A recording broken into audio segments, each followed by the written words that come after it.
Hello friends, guys, आयुष्य सुंदर आहे, आपल्याला अजून सुंदर बनवायचं आहे आणि त्यासाठी आपल्याला आपल्या तोंडावर ताबा ठेवणं गरजेचं आहे, म्हणजेच मौन पाळणं गरजेचं आहे. सो आजच्या या व्हिडिओमध्ये आपण माझ्या या अत्यंत आवडत्या विषयावर बोलणार आहोत. तो विषय म्हणजे मौन कसे पाळावे. त्याआधी समजून घेऊयात की मौन म्हणजे काय. आता मौन म्हणजे काय याचा जर का विचार केला आणि आजपर्यंत आपण मौन या विषयामध्ये जे काही ऐकलेलं आहे ते जर का एकाच सूत्रामध्ये बांधायचं असेल तर आपल्याला असं सांगता येईल की मौन म्हणजे रिॲक्ट न करणं. ओके, कुठल्याही गोष्टीवर रिॲक्ट न करणं म्हणजे मौन. इथे असं आपण आत्ता याला गृहीत धरूयात. ओके, कुठल्याही गोष्टीवरचा अर्थ काय होतो तर समोरून जर एखादी ॲक्शन झाली तर त्या ॲक्शनवर आपली रिॲक्शन येता कामा नये, याला मौन पाळणं असं म्हणतात. मग आता आपली रिॲक्शन म्हणजे कुठलीही कृती असू शकते, बरोबर, किंवा काहीतरी बोलणं असू शकतं. कुठल्या तरी कृतीच्या माध्यमातून आपण रिॲक्ट करत असतो किंवा काहीतरी बोलण्याच्या माध्यमातून देखील आपण रिॲक्टच करत असतो. ठीक आहे. सो मौन पाळणं याचा अर्थ काय तर समोरून कुठल्याही प्रकारची ॲक्शन होऊ देत, त्यावर आपण कुठलीही रिॲक्शन न देणं म्हणजे मौन पाळणं. आता हे झालं बाह्य ॲक्शनवर. आपल्या अंतरंगातून येणाऱ्या देखील काही ॲक्शन्स असू शकतात ज्यावर आपल्याला रिॲक्ट करायचे नाही आहे. म्हणजे काय तर आपल्या मनामध्ये एखादा विचार आला आणि तो विचार आपण बोलून दाखवला. सो आपल्या मनामध्ये काही विचार येणं ही झाली ॲक्शन आणि त्यावर आपण बोलून दाखवणं ही झाली रिॲक्शन. ठीक आहे. सो इथे ही सुद्धा रिॲक्शन होता कामा नाही आहे, म्हणजेच मौन पाळणे. इतकं सोपं आहे. मौन पाळणं म्हणजे काय तर आपल्या सगळ्या प्रकारच्या रिॲक्शन्स कंट्रोल होणं. समोरून होणारी ॲक्शन म्हणजे ही बाह्य जगतामधून होणारी ॲक्शन आहे की अंतर्जगतामधून होणारी ॲक्शन आहे याचा विचार न करता कुठल्याही ॲक्शनवर कुठल्याही प्रकारची रिॲक्शन न देणं म्हणजे मौन. येते लक्षात. ओके, आता अंतर्जगतामधून येणारी ॲक्शन म्हणजे एखादा विचार असू शकतो. तसंच बाह्य जगतामधून होणाऱ्या ॲक्शन्स म्हणजे काय काय असू शकतं तर त्यामध्ये एखाद्या व्यक्तीचं आपल्याशी बोलायला येणं असू शकतं, बरोबर. आपण जर का मौन पाळतोय तर या अर्थ आपल्याला कोणाशी बोलायचं नाही आहे. सो आपल्याशी कोणीही बोलायला आलं तरीसुद्धा आपण त्यांच्याशी बोलायला जाणार नाही आहोत, बरोबर. म्हणजे त्यांच्या ॲक्शनवर आपण रिॲक्ट करणार नाही आहोत, बरोबर. पण त्याचबरोबर बाह्य जगतामधून होणारी ॲक्शन म्हणजे एखादी घटना देखील असू शकते, बरोबर. उदाहरणार्थात समजा मी आज असं ठरवलेलं आहे की आज मी पूर्ण दिवस मौन पाळणार आहे. असं असताना दुपारी जेवायला बसलेलं असताना जर का एखाद्या पदार्थामध्ये मीठ जर का कमी असेल तर काहीही न बोलता ही गोष्ट कोणालाही न सांगता आपण तो पदार्थ संपवणार आहोत, बरोबर. कुठल्या तरी पदार्थामध्ये मीठ कमी आहे ही सुद्धा एक ॲक्शन आहे आणि त्यावर देखील आपण रिॲक्ट करणार नाही आहोत, म्हणजे त्याबद्दल आपण कोणाकडेही काहीही भाष्य करणार नाही आहोत. हा सुद्धा भाग मौनामध्ये येतो. थोडक्यात काय तर तुमच्या बाह्य जगतामध्ये घडणाऱ्या ॲक्शन्स कुठल्याही असू शकतात. ती एखादी घटना असू शकते, तुमच्याशी कोणीतरी बोलायला येणं असू शकतं, बरोबर. पण अशा कुठल्याही प्रकारच्या ॲक्शनवर आपण रिॲक्ट न करणं म्हणजे मौन पाळणं. आता हा जो मौनाचा प्रकार आहे याला वाचिक मौन असं म्हणण्यात आलेलं आहे.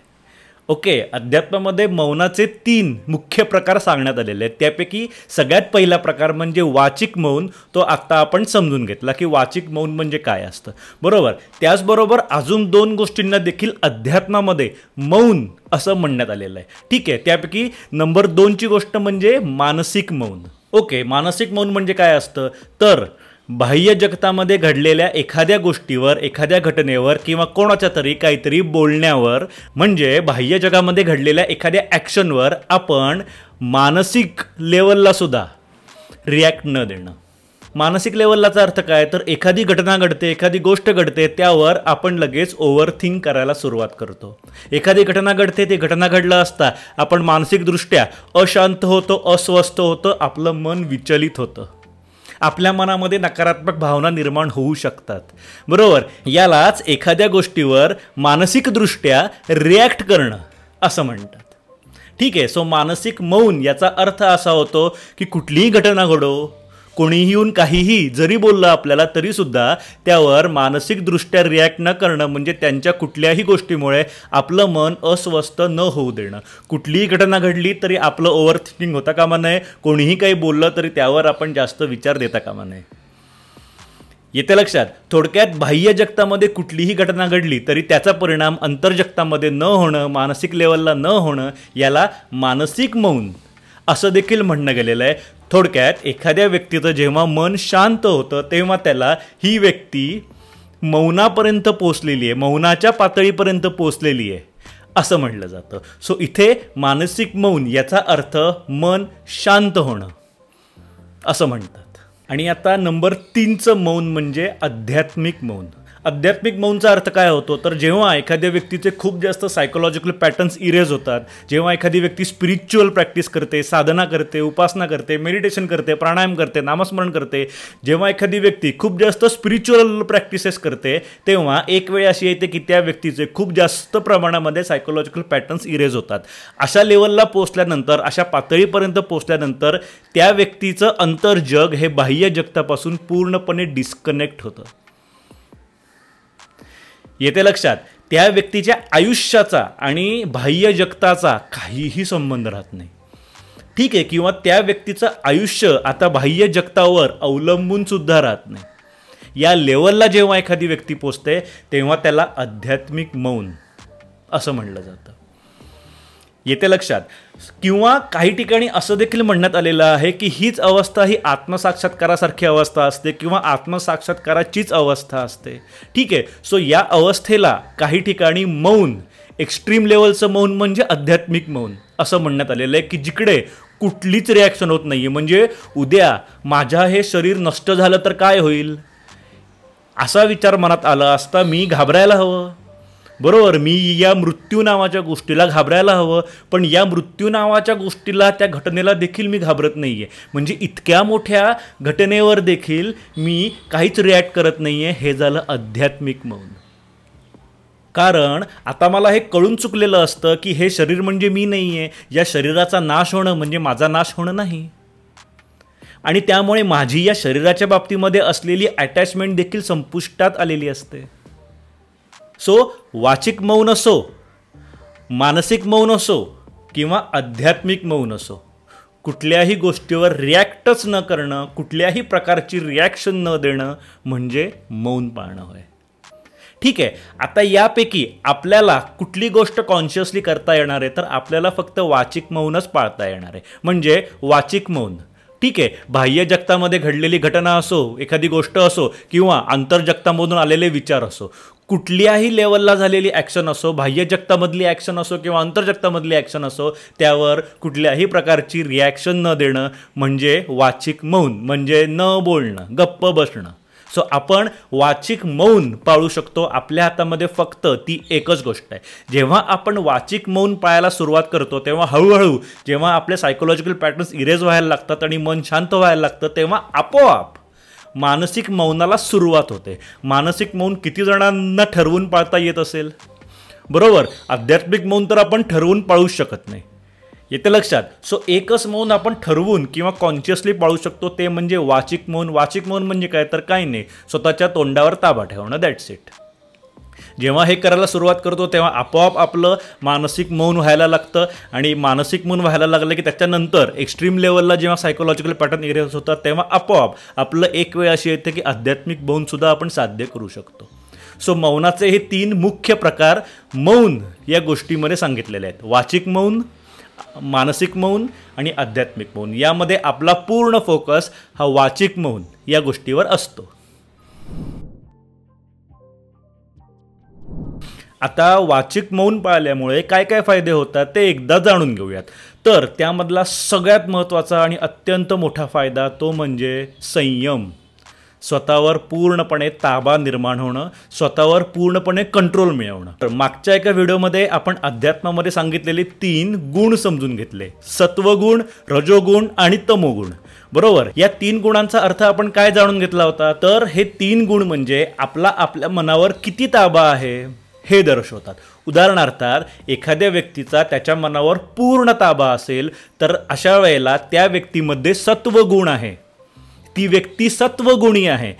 असं आपण म्हणत असतो, किंवा अशाच व्यक्तीला सात्विक व्यक्ती असं म्हणलं जातं. ज्या व्यक्तीचा आपल्या मनावर पूर्ण ताबा आहे त्या व्यक्तीला सात्विक व्यक्ती असं म्हणलं जातं. बरोबर. तर ज्या व्यक्तीचा स्वतःच्या मनावर मीडियम लेवलला जर का ताबा असेल तर त्या व्यक्तीमध्ये रजोगुण आहेत असं म्हणलं जातं. ठीक आहे, अशा व्यक्तीला रजोगुणी व्यक्ती असं म्हणलं जातं. तर ज्या व्यक्तीचा स्वतःच्या मनावर ताबाच नाही आहे, अजिबातच ताबा नाही आहे, अशा व्यक्तीमध्ये तमोगुण आहेत असं म्हणलं जातं. बरोबर. थोडक्यात तुमच्या मनावर किती ताबा आहे हे दर्शवण्यासाठी या 3 शब्दांची रचना करण्यात आलेली आहे. बरोबर. सो जेव्हा आपण वाचिक मौन पाळायला सुरुवात करतो तेव्हा आपल्यावर पूर्ण ताबा निर्माण होतो किंवा आपल्यावरचा ताबा वाढायला सुरुवात होते. अशा वेळेला असं म्हणलं जातं की मौन पाळल्यामुळे आपल्यातले सत्वगुण वाढतात, किंवा असं म्हणलं जातं की मौन पाळायला सुरुवात केली असता आपण सात्विकतेच्या दिशेने प्रवास करायला सुरुवात करतो. आता वाचिक मौन पाळायला सुरुवात केल्यानंतर मिळणारा महत्त्वाचा फायदा म्हणजे आपलं आत्मचिंतन होतं. आपण आपल्या स्वतःच्या विचारांच्याकडे आणि स्वतःच्या भावनांच्याकडे ॲज अ थर्ड पार्टी म्हणून पाहायला सुरुवात करतो. म्हणजे एका त्रयस्थाच्या नजरेतून आपण आपल्या आयुष्याकडे पाहायला सुरुवात करतो, आपल्या भावनांच्याकडे, आपल्या विचारांच्याकडे पाहायला सुरुवात करतो. येते लक्षात. त्याचबरोबर वाचिक मौन पाळायला सुरुवात केलं असता आपली ऐकून घेण्याची कॅपॅसिटी वाढायला सुरुवात होते. आपण ऐकून घ्यायला शिकतो. समोरचा माणूस काय बोलतोय हे आपण ऐकून घ्यायला शिकतो आणि याचा सगळ्यात महत्त्वाचा फायदा हा आपल्या रिलेशनशिप्समध्ये होतो. बरोबर. आपलं रिलेशनशिप कोणाच्याही बरोबर जरी असलं तरीसुद्धा नातेसंबंध इम्प्रूव्ह होण्यासाठी, सुधारण्यासाठी वाचिक मौन याचा खूप जास्त प्रमाणामध्ये फायदा होतो. थोडक्यात नातेसंबंध सुधारायचे असतील तर जिभेवर किंवा तोंडावर ताबा असायला हवा. त्याचबरोबर वाचिक मौनामुळे मुख्यतः 2 खूप मोठे शारीरिक फायदे मिळतात. एक म्हणजे ब्लड प्रेशर कंट्रोलमध्ये राहतं, रक्तदाब. ठीक आहे. आणि त्याचबरोबर झोप ही इम्प्रूव्ह होते. ठीक आहे. अनेकांना जर का झोपेचा त्रास असेल, अनेकांना जर का झोप न येण्याचा जर का त्रास असेल तर वाचिक मौनामुळे आपली झोपसुद्धा इम्प्रूव्ह होते, झोपसुद्धा सुधारते. येते लक्षात. त्यामुळे ज्या लोकांना ब्लड प्रेशरचा म्हणजे रक्तदाबाचा जर का त्रास असेल किंवा झोपेचा त्रास असेल, निद्रानाशेचा जर का त्रास असेल तर त्यांच्यासाठी वाचिक मौन हे फायदेशीर ठरू शकतं. येते लक्षात. त्यामुळे वाचिक मौनाचे किंवा कुठल्याही प्रकारच्या मौनाचे शारीरिक फायदे देखील खूप आहेत. आता मौन कसं पाळलं जातं हे आपल्याला ऑलरेडी माहिती असेल, ते काय आता मी ते सगळं सांगत नाही. पण त्या बाबतीमध्ये 2च गोष्टी सांगतो. एक म्हणजे मौन पाळायला जर तुम्ही सुरुवात करणार असाल तर कमीत कमी अर्ध्या तासापासून तरी तुम्ही मौन पाळायला सुरुवात करणं गरजेचं आहे. बरोबर. पूर्ण दिवस तुम्ही मौन पाळा, चांगली गोष्ट आहे, पण हे डे 1लाच तुम्हाला जमेल असं नाही. इनिशियल स्टेजलाच तुम्ही पूर्ण दिवसभर मौन राहणं इथपासून सुरुवात करा असं मी सांगणार नाही. ठीक आहे. मी असं सांगेन की सुरुवातीला अर्धा तास मौन पाळण्यापासून आपण सुरुवात करणं गरजेचं आहे. ठीक आहे. रोज दिवसामध्ये अर्धा तास जरी तुम्ही मौन पाळलं तरीसुद्धा तुम्हाला त्याचा खूप मोठा फायदा तुमच्या आयुष्यामध्ये दिसू शकतो. येते लक्षात. सो आपल्याला मिनिमम अर्धा तास तरी मौन पाळता यायला हवं. आणि नंबर 2ची गोष्ट, मौन पाळायचं म्हणजे बोलायचं नाही. याचा अर्थ मोबाईल घेऊन बसायचा किंवा TV सुरू करून बसायचा असा याचा अर्थ होत नाही. मौन पाळायचा याचा अर्थ न बोलता बसायचं हे तर आहेच आहे, पण त्याशिवाय कुठल्याही या अदर ॲक्टिव्हिटीजच्या शिवाय देखील बसायचं आहे आपल्याला. ठीक आहे. कुठलीही ॲक्टिव्हिटी न करता नुसतं बसून राहायचं आहे स्वतःच्या कंपनीमध्ये. येते लक्षात. अनेकांना ही गोष्ट अर्धा तास करणं अवघड जाऊ शकतं की अर्ध्या तासाकरता आपल्याला मोबाईलला किंवा TV ला हात देखील लावायचा नाही आहे. बरोबर. अर्ध्या तासासाठी आपल्याला कोणाशी बोलायचं देखील नाही आहे, ना आपल्याला वाचन करायचं आहे. आपलं विरंगुळा होईल अशी कुठलीही गोष्ट अर्ध्या तासासाठी करायची नाही आणि ते न करता आपल्याला अर्धा तास नुसतं बसून राहायचं आहे. ठीक आहे. यामध्ये तुम्ही हल्लात तरी चालणार आहे, इकडे तिकडे पाहिलं तरी चालणार आहे. आपल्याला फक्त कोणाशी बोलायचं नाही आहे आणि कुठल्याही ॲक्टिव्हिटी करायच्या नाही आहेत. ना आपल्याला कुठे लक्ष केंद्रित करायचं आहे, ना आपल्याला कुठल्या गोष्टीचं निरीक्षण करायचं आहे, ना साक्षीभाव ठेवायचं, काही नाही करायचं. आपल्याला फक्त अर्धा तास काहीही न करता नुसतं बसून राहायचं आहे. ठीक आहे. सुरुवात आपण इथून करू शकतो. यालाच मौन पाळणं असं म्हणतात. इथून आपण मौन पाळायला सुरुवात करू शकतो. गाईज, मौन पाळल्यामुळे आपले सायकोलॉजिकल पॅटर्न इरेज होत असतात आणि म्हणून अनेकांच्या बाबतीत मौन पाळणं ही त्यांची मुख्य आध्यात्मिक साधना आहे. मी अशा अनेकांना ओळखतो ज्यांची मुख्य साधना मेडिटेशन नाही, नामस्मरण नाही, प्राणायाम नाही, तर त्यांची मुख्य साधना म्हणजे केवळ मौन पाळणं. ठीक आहे, ते अनेक दिवस मौन पाळतात. येते आपल्याला आता, आणि हे विपश्यनेच्या बद्दल तर माहिती आहे की त्या कोर्समध्ये 10 दिवस तिकडे जाऊन राहायचं असतं आणि पूर्ण 10 दिवस त्या मेडिटेशन कोर्समध्ये पूर्ण 10 दिवस मौन पाळायचं असतं.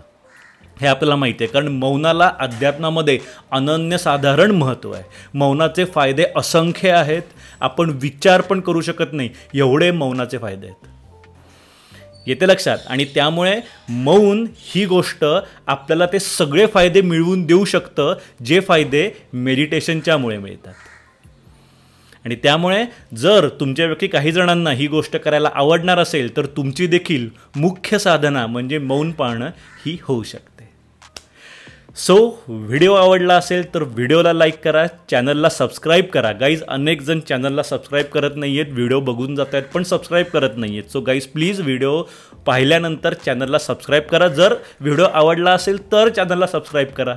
आणि मला गॅरंटी आहे की तुम्हाला व्हिडिओ नक्की आवडलेला असणार आहे. ज्या अर्थी तुम्ही इथपर्यंत आलेले आहात त्या अर्थी तुम्हाला नक्की व्हिडिओ आवडलेला असणार आहे, बरोबर. सो चॅनलला सबस्क्राईब करा. तुमच्या जर काही शंका असतील तर त्या कमेंटमध्ये विचारा, त्याचं उत्तर देण्याचा मी नक्की प्रयत्न करत असतो, बरोबर. त्याचबरोबर आपला मेडिटेशनचा कोर्स आहे, त्या कोर्सबद्दल जर तुम्हाला माहिती जाणून घ्यायची असेल तर या व्हिडिओच्या डिस्क्रिप्शनमध्ये लिंक देतोय, त्या लिंकवर क्लिक करा. त्यावर लिंकवर क्लिक केला असता आपल्या कोर्सची, आपल्या अकॅडमीची आणि माझ्याबद्दल तुम्हाला पूर्ण माहिती तिकडे वाचायला मिळेल. ओके. सो आयुष्य सुंदर आहे, आपल्याला अजून सुंदर बनवायचं आहे आणि त्यासाठी मेडिटेशन करणं गरजेचं आहे. सो मेडिटेशन करत राहा. Rakesh Deshpande signing off.